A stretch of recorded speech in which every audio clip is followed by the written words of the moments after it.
Yo, what's going on, guys? Koi here. This is a quick tidbit video, nothing too crazy besides the fact that we are getting update 1.1. I'm going to be letting you know what's coming in this update, what could we possibly be seeing, and have we seen any leaks on this update at all? What are some possibilities for this update? And we're going to definitely go over that today. So, first things first, I just want to bring up the fact that this is actually the true balance update. We did not get a real balance update in 1.1 like they said we were going to. So that was something I brought up furiously because I was actually very excited to see these brand new things. Like update 1.1 almost wasn't even video worthy for the amount of stuff that actually was not even in that update besides minor bug fixes. So it was like it was supposed to be the balancing update. That was like what was brought up. Now it seems to be the fact that this update 1.5 is going to be the true balancing update where we're going to see major changes being added to a lot of the characters such as Darth Maul, Commander Cody, maybe even Luke Skywalker, maybe even Ahsoka. Because a lot of these characters struggle quite a bit. We would like to see a lot more balances made to a lot of these characters. We're also getting 3 more characters being added to the game. Now, a lot of people tend to be a little worried about this type of stuff because obviously, I'm going to go on a little bit of a rant right here, but they get worried about this stuff. Oh, by the way, before I go on this rant, I do need to let you guys know that you need to go to the games page and follow the event. The more people that follow the event, the better, and the more chances that people blowing this game up. We need to keep the flow going and really kind of like, get the game more popular, because the more popular, the better the development is going to be. And probably the faster the updates, honestly. These updates were incredibly fast, especially the 1.1 update. Even though that one didn't bring the balances we thought it would, it only brought the fixes, which is, totally fine. There was a lot of fixes that did get fixed, and that was awesome to see that it got done pretty much the same day or the day after.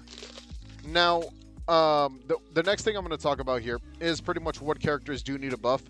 And a lot of characters do have this major fall-off point. And I think it's quite obvious that cost of character does matter whenever it comes down to character damage and everything else that follows. So, they want the characters to be more costly as the characters are more powerful. That's very important to indicate, such as Ahsoka being probably the hardest one to get because it requires you to not just spend gems, but also spend raid tickets in order to actually get your hands on the Ahsoka Evo, which is why she's so powerful. She's a secret unit.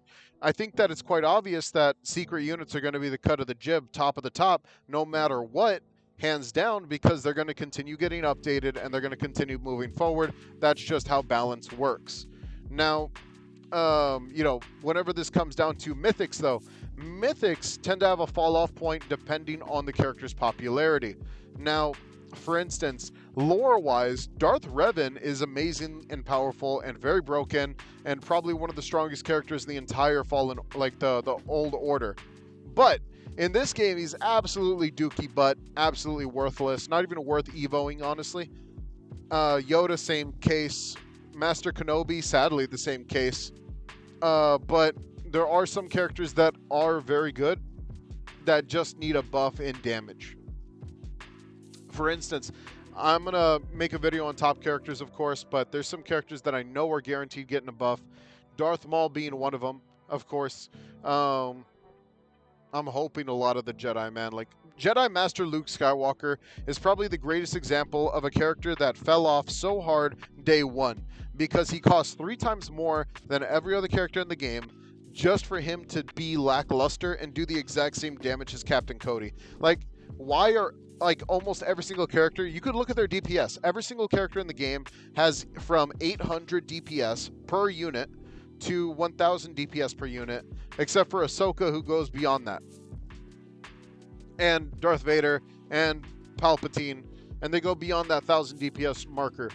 But a lot of these older units either fall short or they have the appropriate DPS, but their SPA is way too damn long. Like Luke Skywalker, who has an SPA of pretty much 8 or 9 off rip. 9, I believe, off rip, and then after that it gets like slightly better to like 7. That still makes his DPS go from like no, it goes back up to 8. Yeah, it's ridiculous. Like, he's supposed to be a Jedi, and I think that if they would take Jedi in a completely different direction, like a suggestion I would say is to, like, a lot of people are like, what about lore basic Jedi? Like, if they're using a force move, they should be a little slower. That's normal. If they're throwing something, they should be a little slower. That's normal.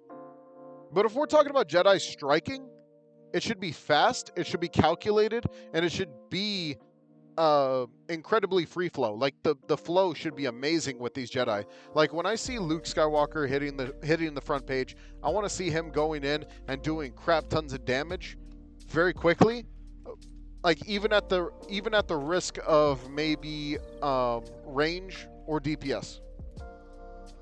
No, of damage. So let's say, like, for instance, I would say like the best I could say for a Luke Skywalker kit or a revamp is bringing him down to a 3-second cooldown, then doing a 5,000 damage interval with a slightly smaller range, like maybe like a 20 range. That would be interesting because he would be attacking every 3 seconds like Darth Maul does, and he'd be doing a crap ton of damage while doing it. Maybe even give him 6,000, 7,000 damage somewhere along the line, so we could at least hit that 2,000 DPS marker. Give him that secret damage. Like, they did not just bring, and I'm sorry about the rant, by the way, but they did not just bring, Jedi Master. They did not just bring like any Luke Skywalker. We went from Farm Boy Luke, skipped the Commander Luke, skipped the Hoth Luke, straight to Jedi Grandmaster Luke, which is secret level. Like, he's more powerful than Ahsoka. He's like more powerful than Anakin Skywalker, or so he was, like, he can be. Like, obviously, don't disregard the last 3 movies, but like, he's supposed to be up there, the upper echelon of actual characters. The only thing he did not want to do was like strike down his father, and of course he beat Darth Vader in combat. That was like a thing. So it's like, come on, guys. If we're going to be bringing lore, like, let's bring lore accurate Jedi into the game, make it more fun. Put Darth Revan up there too, because he deserves to be up there as well. And let's see some real balance changes and see some droids, because I know a lot of people want to see droids. All right, I hear you guys. You hit me in the DMs, hit me in the game. Every single time we enter a wave mode, y'all are like, hey, they should add General Grievous. Like, yes, I know, General Grievous, Count Dooku, let's freaking make it happen, man. We want to see some more Clone Wars content. I think it's coming. I'll see you guys later. Take it easy. Peace out. Don't forget to like and subscribe and all that good stuff.